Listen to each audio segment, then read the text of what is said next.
Bueno, jóvenes, dado que ustedes tienen interés y para el ejercicio de nuestra clase, No. entonces vamos a estar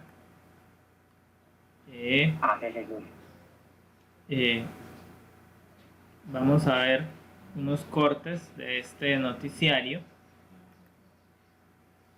Tenemos más noticias para compartir a partir de ahora. Primero, titulares. Minnesota presentan cargos contra los policías involucrados en el homicidio de George Floyd. El oficial que lo asfixió con su rodilla es acusado de asesinato en segundo grado. Un grupo de empleados de Facebook protesta contra Mark Zuckerberg por no censurar en la red social el mensaje de Donald Trump que publicó: cuando empieza el saqueo, empieza el tiroteo. El empresario señala que no puede ser árbitros de Internet. Y en Argentina, como en varias partes del mundo, replican la indignación a raíz del homicidio de Floyd y también denuncian la xenofobia y discriminación que se vive en el país sudamericano con los inmigrantes africanos que llegan en busca de una vida mejor. Jair Bolsonaro naturaliza los decesos por COVID-19 en Brasil, diciendo que la muerte es el destino de todo el mundo. En el país se registra un nuevo récord de muertes. Además, en RT actualizamos la situación de la pandemia en todo el mundo. Empezamos ya. Muy bien, ya hemos escuchado los titulares. ¿Y cuál de las noticias le llama la atención?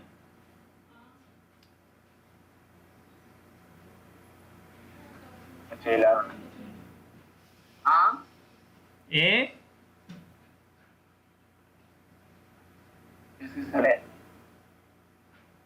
Yo no escuché ningún titular.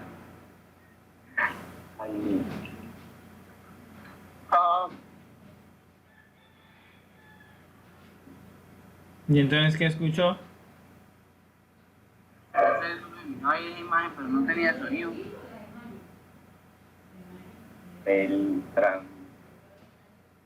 sé, me lo puede decir, ¿no? O sea, sí me hice mirar el video ese que la gente estaba hablando, pero no tenía sonido. ¿Seguro que no tenía sonido o que usted no estaba prestando atención? Pues si no estuviera prestando atención, no creo que escucharía, pues aunque sea, diría algo al respecto de eso.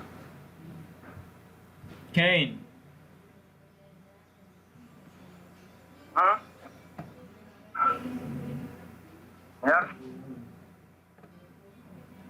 ¿Cuál de las noticias le llamó la atención? La del negrito tapichado. ¿Por qué le ha interesado esa noticia?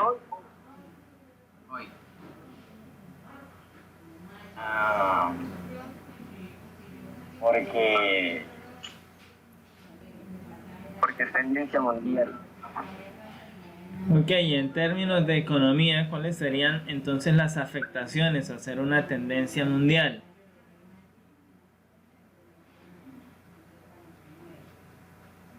¿En la parte económica? Sí, porque en el tema que nosotros estamos viendo es economía. Entonces, lo que estamos haciendo es un análisis de una acción en la parte económica. Cómo termina afectando el desarrollo de la economía, el movimiento social que se ha generado a partir de la muerte de esta persona.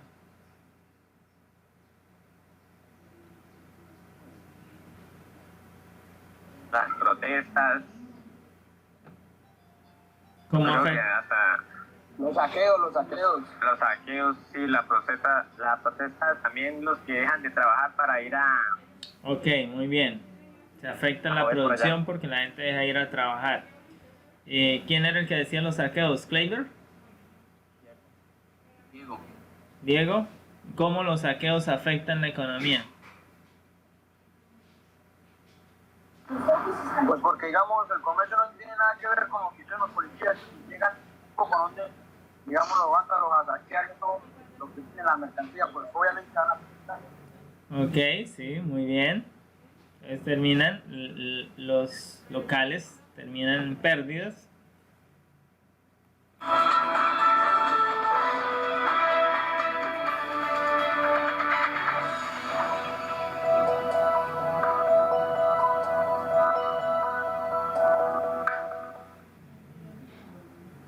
El fiscal general de Minnesota presenta cargos contra los 4 policías involucrados en la muerte de George Floyd.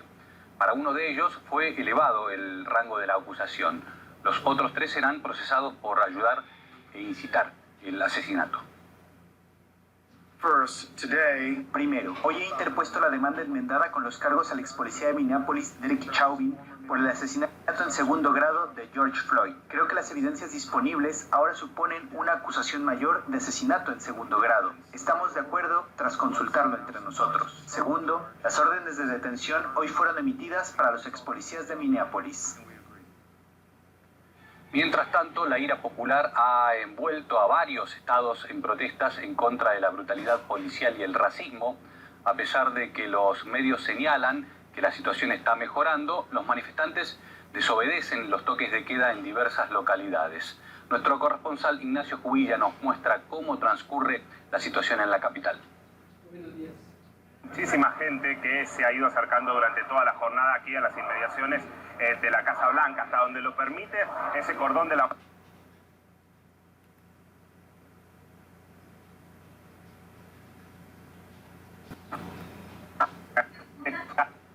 el vallado del Parque Lafayette. Minutos de silencio, por momentos gritos de protesta, sobre todo contra la administración Trump, por supuesto, y también pidiendo que se terminen los toques de queda. Hoy la alcaldesa de esta ciudad decidió que el toque de queda comience a las 11 de la noche hasta las 6 de la mañana.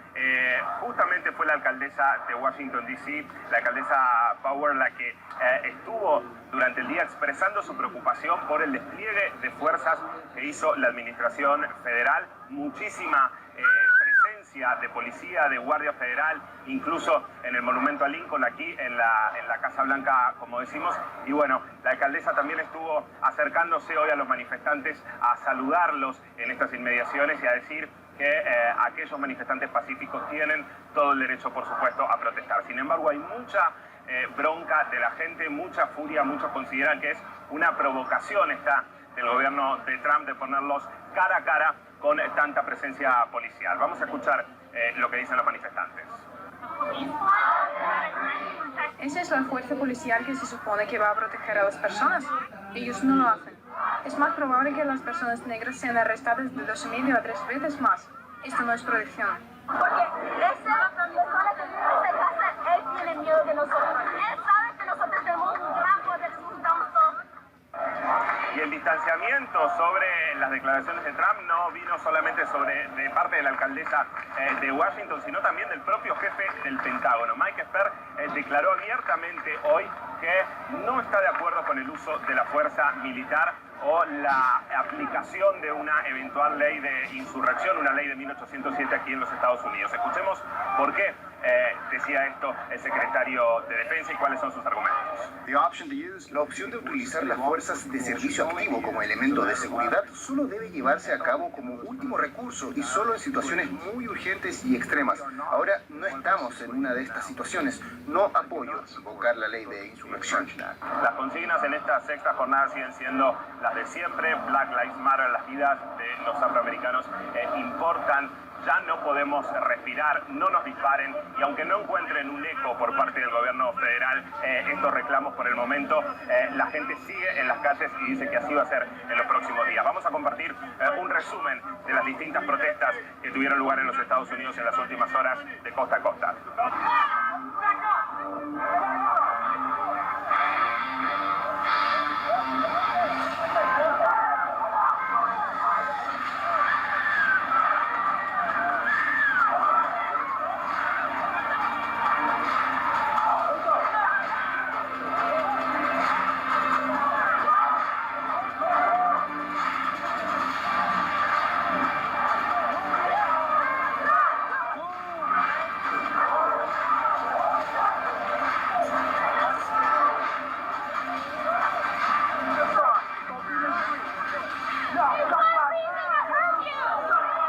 Mientras tanto,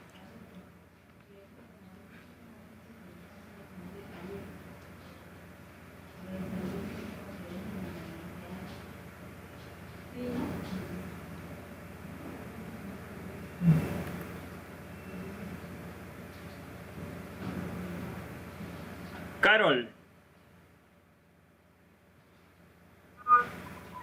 Hola. Hola.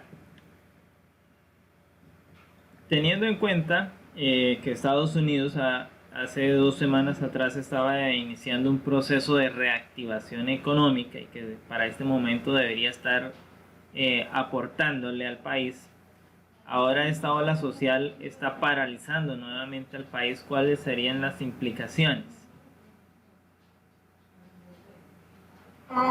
¿Cómo las implicaciones? No entiendo.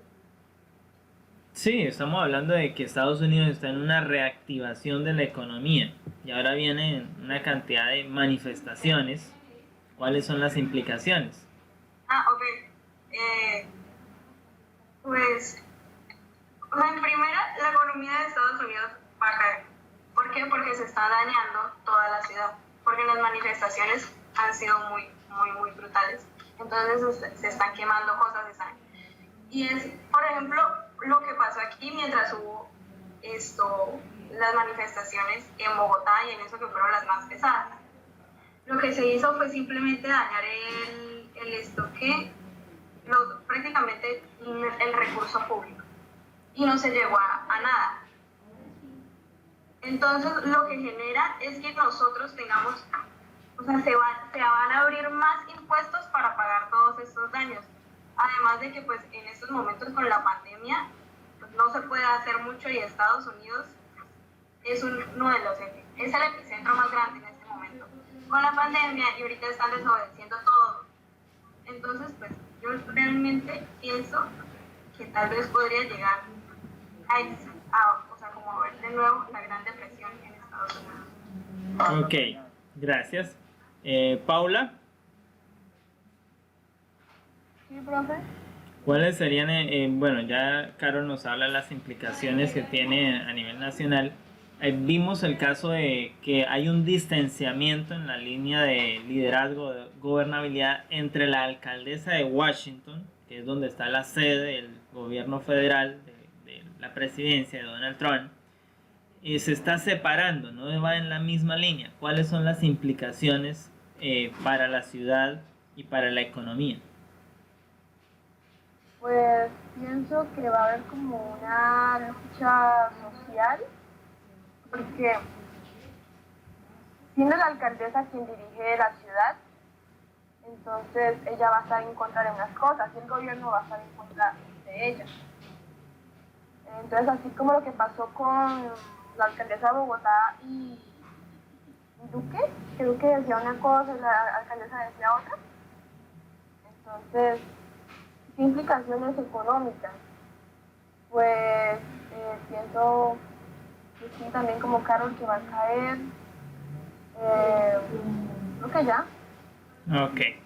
Bueno, entonces en esa línea vemos además que la alcaldesa es básicamente por el color de piel, pues también tiene identidad con la causa que se está llevando, porque ella sería también afrodescendiente en términos generales, mientras que Trump no lo es. Entonces allí hay una disputa directa en ese sentido. ¿Dónde está? A ver, Sharon. Sí, profesor. Para ti, en la misma línea, ¿cuáles serían las consecuencias de que el secretario de Defensa no apoye al presidente en las decisiones que está tomando?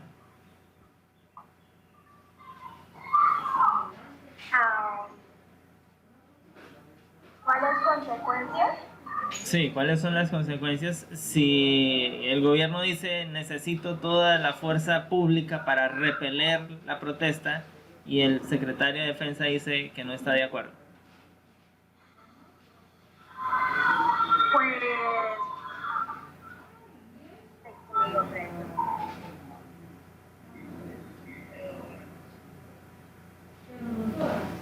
Pues digamos,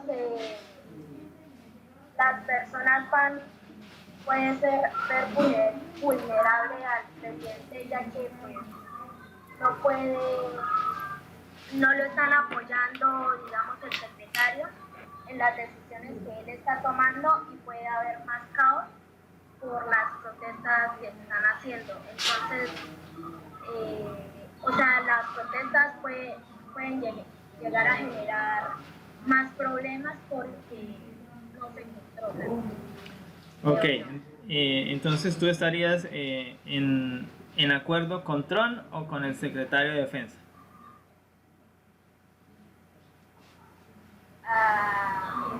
La postura de Trump es que hay que disociar las protestas.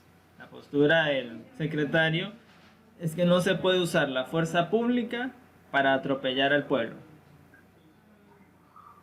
Pues eso es verdad, o sea, ellos tienen la libertad de expresarse y de dar su opinión o estar en contra de algunas cosas, pero yo creo que no pueden hacer eso, van a generar más conflictos, la gente se va a enojar más, creo yo. Muy bien, gracias. Vamos a ver otro segmento y seguimos con las preguntas.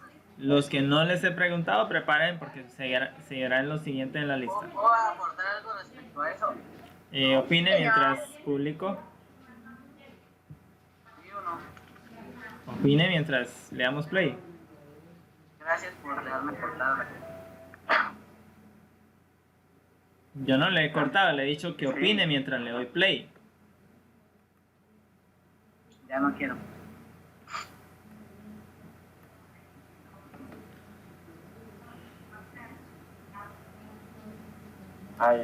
Todos los ciudadanos de Minneapolis se unen para rendir homenaje a George Floyd, asesinado por la policía.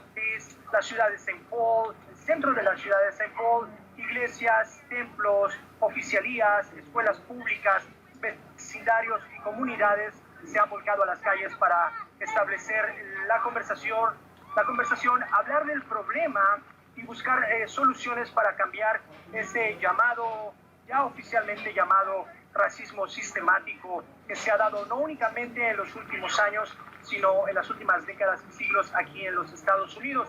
Un resentimiento que se ha notado principalmente entre autoridad y comunidad afroamericana.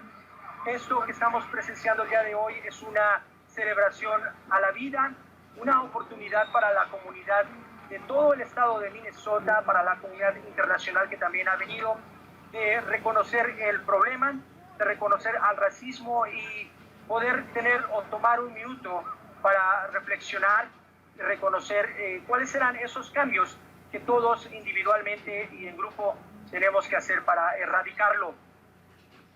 La confrontación virtual del presidente estadounidense con las redes sociales también está cobrando impulso. Un grupo de trabajadores de Facebook protestó contra la decisión de su fundador, Mark Zuckerberg, de no censurar los polémicos mensajes de Donald Trump. Por su parte, el CEO de la empresa defendió su postura y subrayó que la plataforma no puede erigirse como árbitro en Internet. La polémica se debe a un mensaje del mandatario norteamericano que decía literalmente: cuando empieza el saqueo, empieza el tiroteo. En otra red social, en Twitter, esta misma publicación fue etiquetada como exaltación de la violencia. Un choque similar tuvo lugar cuando el presidente criticó en su cuenta la votación por correo. A continuación,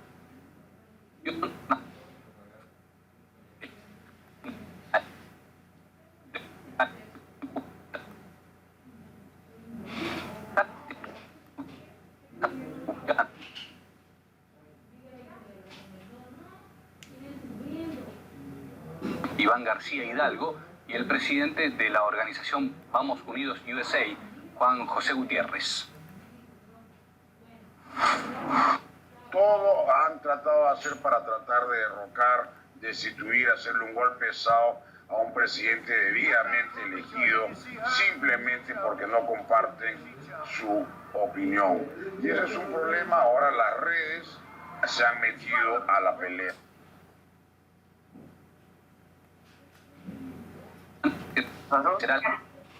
Realmente, cuando empieza el saqueo, empieza el tiroteo.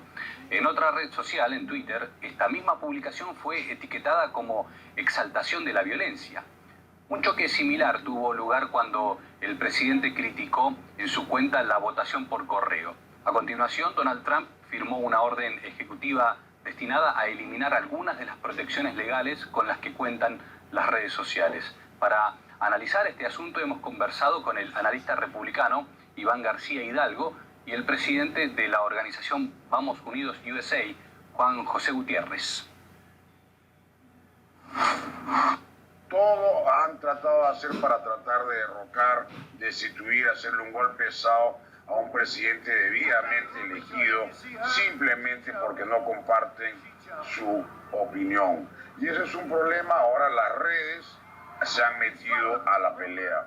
Los medios de prensa ya habían tomado un lado, ya están activamente desde el 2016 y desde antes, pero ya desde el 2016 abiertamente en oposición a ese presidente, al Partido Republicano y a cualquier persona que no comparte su ideología radical socialista marxista.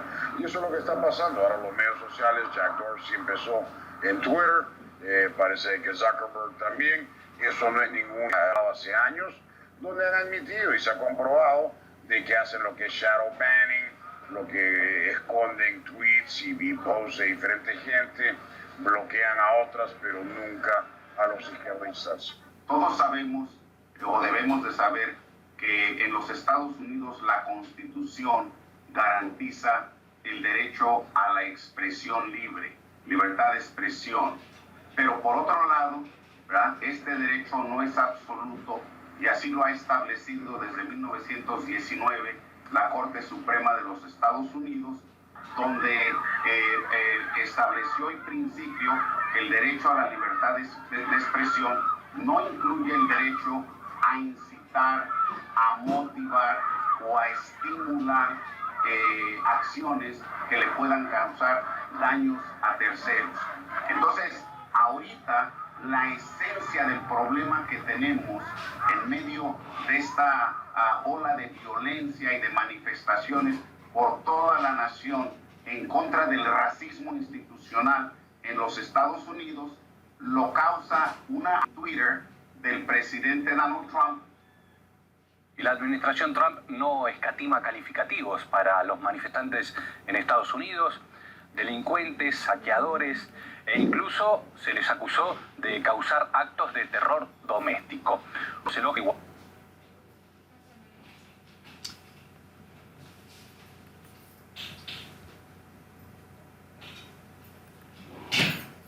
Bien, sigue Amadeo.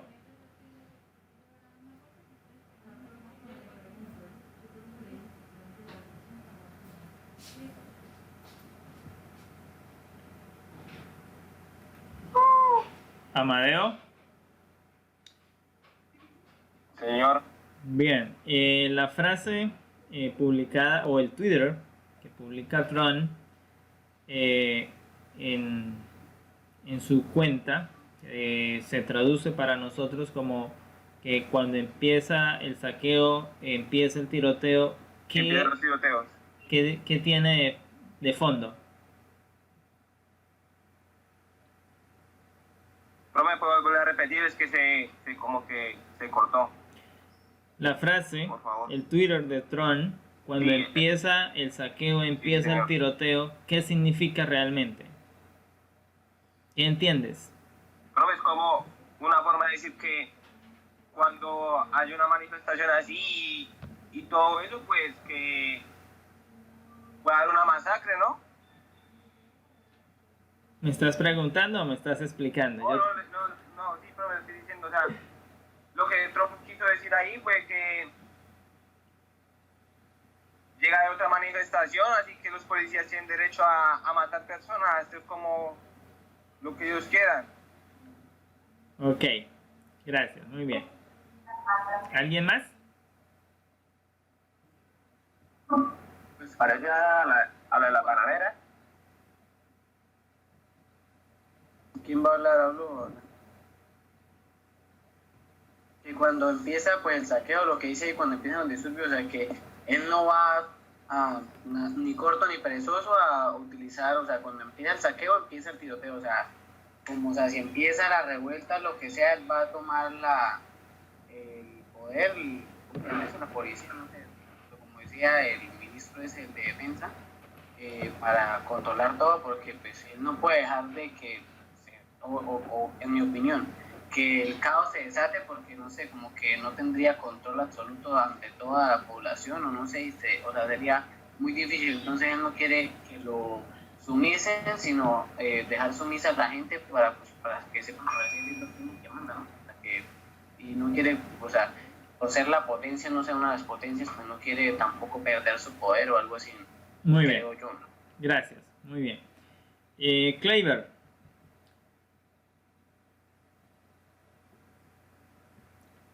Kleiber.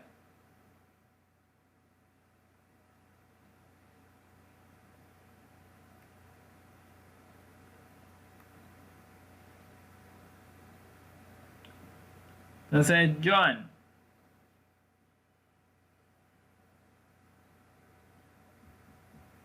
Hola, profe. Hola, Joan. Teniendo en cuenta que para Trump este año es decisivo porque está en campaña presidencial, ¿cuáles serían sus implicaciones? ¿Cuáles serían las implicaciones para él de perder el control de la nación?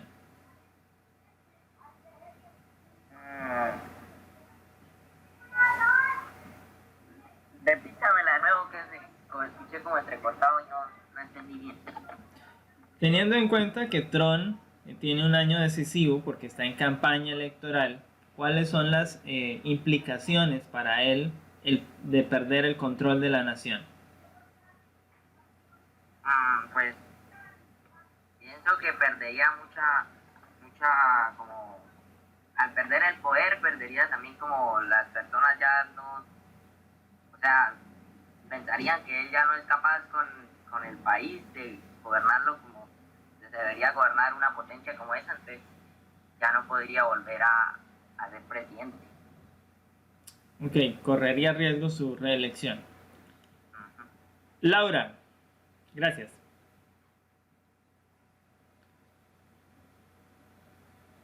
Laura Ortiz. Profe, Laura me dijo que el internet en la casa estaba pésimo, que ni siquiera alcanzaba para mandar mensajes de WhatsApp, que no se podía conectar a ninguna de las clases de hoy. Pues está conectada, bueno. Yo no sé, ella me pidió el favor de que le dijera a algunos profesores que el internet lo tenía pésimo, entonces que... Listo. Vamos con Toa.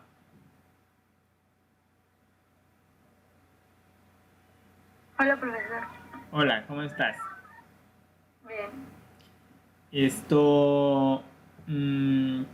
Viste acerca de las redes sociales, ¿no? La postura que está tomando Twitter de sancionar algunas de las publicaciones de Trump, pero la postura que ha tomado Facebook de no sancionar, ¿con cuál estarías de acuerdo? Con la de Facebook. Que no se sancione, que no haya un control de lo que se publique. Porque porque existe el derecho a la libre expresión. Pero debe ser regulado. Sí. Y Facebook está en contra de que se regule. Sí. Entonces tú estás en contra de que se regule el derecho a la expresión. No. Entonces estás de acuerdo con Twitter. No, con Facebook. Por eso, Facebook dice que no se debe regular el derecho a la expresión. Entonces tú estás de acuerdo con eso. Sí. Eso significa que tú puedes publicar en tu red social que vas a matar a un compañero y Facebook no te tiene que decir nada. ¿Estarías de acuerdo con eso?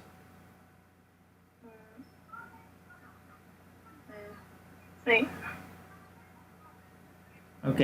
Recuerden que en Estados Unidos el derecho de expresión existe como derecho en la Constitución, pero también existe una regulación de ese derecho. Es decir, todo lo que yo pienso tampoco lo puedo expresar, porque si afecta a otro ciudadano, a otro estadounidense, entonces deja de ser mi derecho y se convierte en el derecho de esa otra persona. ¿Puedo decir algo? ¿Sí? Pues yo estoy de acuerdo con Twitter, obviamente. Pero, ¿sabe qué es lo que, no sé, como que me da cosa de que el señor Mark Zuckerberg, dice que él no puede ser un... ¿Puedo continuar mi idea? Continúala. Mejor dicho, reempiézala. Bueno, sí, la empiezo porque ni siquiera he hecho nada. Pues estaba diciendo que no me gustaba como que lo que él había dicho de que él no podía ser un árbitro de las redes sociales. Sí, se sabe que Facebook es una de las aplicaciones que más como que oprime la expresión y bloquea publicaciones. Por lo menos todas las publicaciones, algo que fue como que en un tiempo como que muy sonado, era que borraba todas las publicaciones que tenían que ver con el atentado a las Torres Gemelas. Entonces, ¿por qué él está diciendo que no puede ser un árbitro? Sí lo puede hacer porque es la aplicación de él y ellos pueden tener un control, simple y sencillamente que no quieren. Entonces, lo que él dijo es totalmente falso. Gracias. Opino, tengo una línea parecida. Justamente este año, Facebook me restringió republicar el noticiero que estamos viendo, porque lo etiquetaron como de izquierda y tuve que enviar una reclamación para que pues volvieran a dejar, porque no tienen por qué hacerlo. Pero sí, Facebook toma partido en las cosas de su interés. En este momento a Facebook no le conviene pelear contra Trump porque es el presidente y podría quitarle ciertos privilegios al poner, al colocar otras leyes que no están vigentes todavía y que podrían controlar a Facebook. Además, Facebook ha sido llevado al Congreso de Estados Unidos para ser enjuiciado el año pasado, y entonces Zuckerberg sabe ya las consecuencias que se le vendrían de enfrentar el gobierno estadounidense.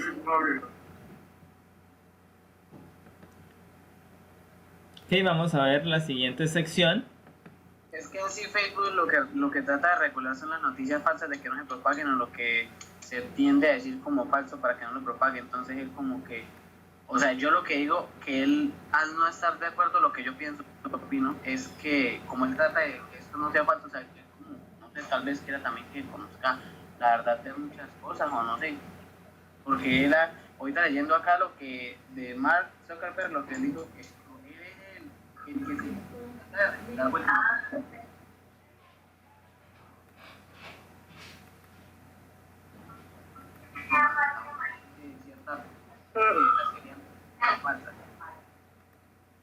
¿Coloca el video, profe? Ya, espérame que tengo que apagar el micrófono, pero no me da. Si no lo apago no se escucha bien. Tengo que apagarlo antes de compartir.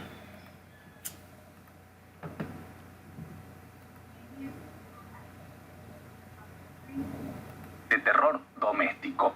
Un brusco contraste con los elogios con que Washington se refería a las protestas antigubernamentales en otros países. Vamos a analizar estos contradictorios adjetivos con Pablo Mura Rodríguez, quien está aquí a mi lado. Pablo, ¿cómo estás?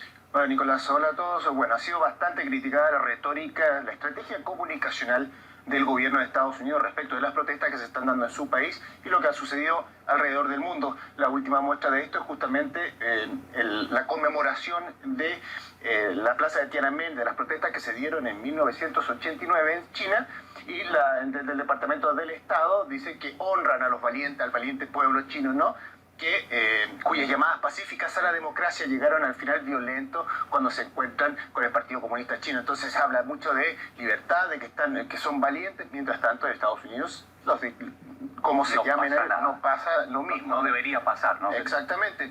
Por otro lado, también podemos ver de que los medios hacen eco de esta retórica y vemos como, por ejemplo, el Global Times de China recuerda una frase de Nancy Pelosi diciendo de que es una hermosa vista y elogio del coraje del pueblo de Hong Kong, que alza su voz a propósito de las protestas en China. Y el Global Times entonces lo recuerda y dice, cuidado, que es esa hermosa vista la que se está yendo hacia Estados Unidos. ¿Cómo entonces están definiendo a los protestantes que se manifiestan hoy en día en Estados Unidos, bueno, les denominan saqueadores, delincuentes, y hasta el mismo presidente de la República ha dicho que son anarquistas profesionales. Muchos izquierda extremistas también se ha dicho muchas veces. Mientras tanto, en Hong Kong, a quienes protestan allá se les llama luchadores por la libertad. Una situación muy disímil de una realidad a otra. Y si nos vemos en las cifras, ¿cuántos detenidos han habido protestando por libertad y por derechos? Por ejemplo, en Estados Unidos, desde el 25 de mayo del pasado martes, la semana pasada recién, 9.300 personas han sido detenidas desde que comenzaron estas protestas, según Associated Press. Sin embargo, según Human Rights Watch, en junio del 2019, el año pasado, en las protestas de Hong Kong se detuvieron hasta abril de este año solo 8.000 personas, mucho menos en mucho más tiempo, ¿no?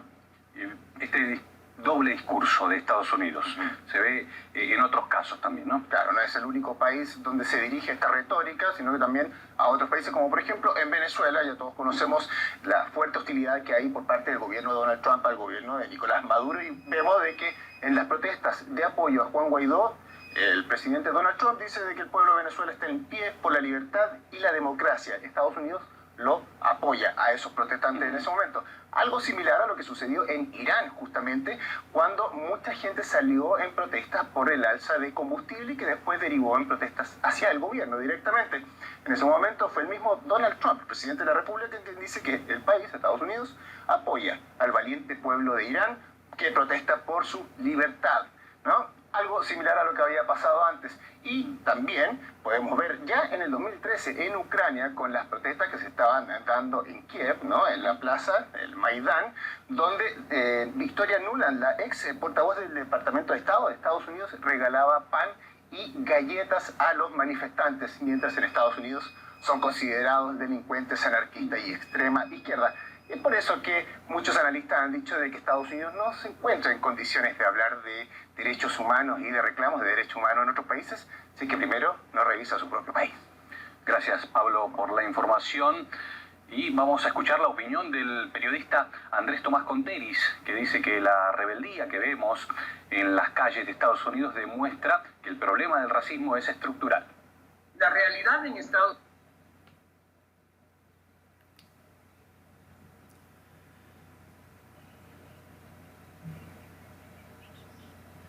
Señor Archila. Señor Archila. Bien. ¿Qué opina de la postura entonces de Estados Unidos frente a las manifestaciones? O bueno, la doble retórica que lleva.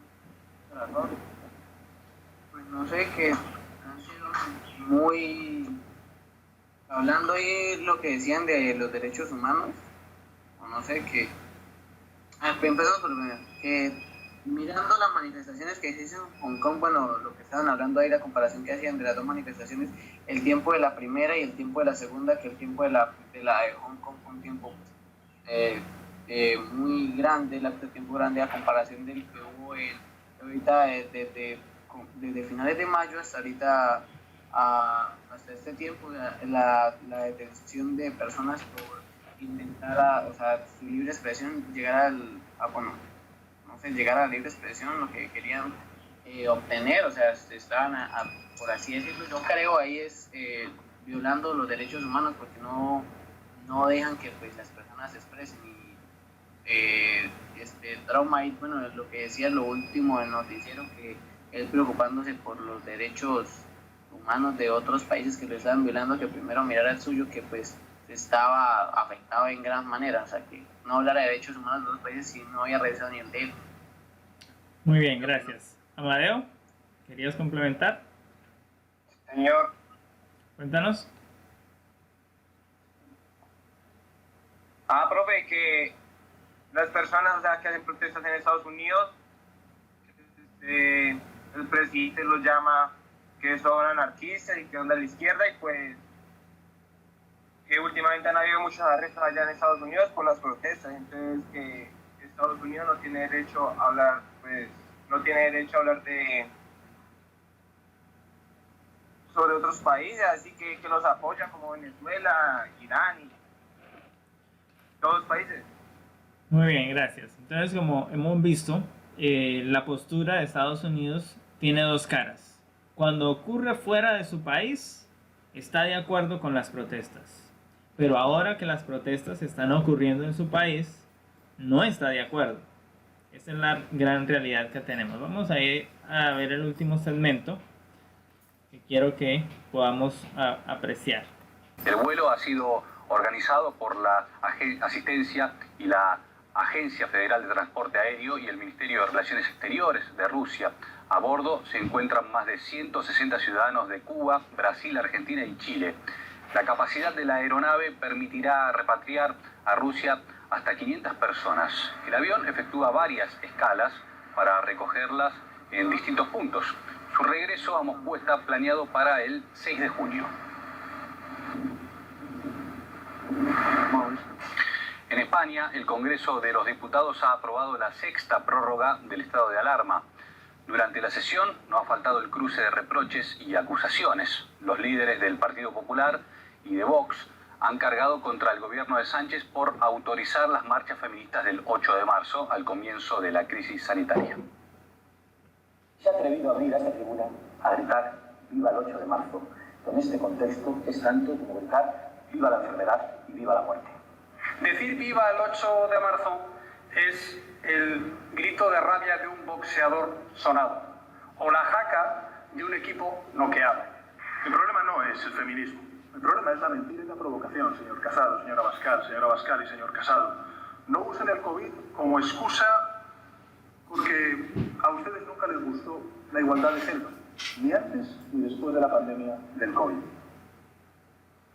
El estado de alarma estará vigente hasta el 21 de junio. Se prevé que las normas sanitarias para después de esta fecha las contemplará un Real Decreto que planea aprobar el Consejo de Ministros el próximo martes y que necesitará también el visto bueno del Congreso. Y en Italia se abren las fronteras con el resto de la Unión Europea para salvar la temporada turística. Asimismo, se permite el libre movimiento de ciudadanos y tan solo será necesario el uso de máscaras, la distancia social y el control de la temperatura. El epidemiólogo de la Fundación para el Fomento de la Investigación Sanitaria y Biomédica, Salvador Peiró, ha respaldado la reapertura. Alega que mientras no haya una vacuna, el mundo tendrá que convivir con el virus. No podemos estar un año y medio hasta que haya una vacuna en ningún país encerrado esperando estas cosas. Nos toca convivir con el COVID y con los riesgos del COVID, pero también desarrollar todos los mecanismos para no tener una oleada como la que hemos tenido. Y en principio esto es lo que se está haciendo y en principio está funcionando. Digamos, tanto casi todo España, Italia, etcétera, llevamos más de un mes desescalando, que decimos, y los casos no solo han aumentado, sino que sigue el trazado de descenso. El epidemiólogo principal de la...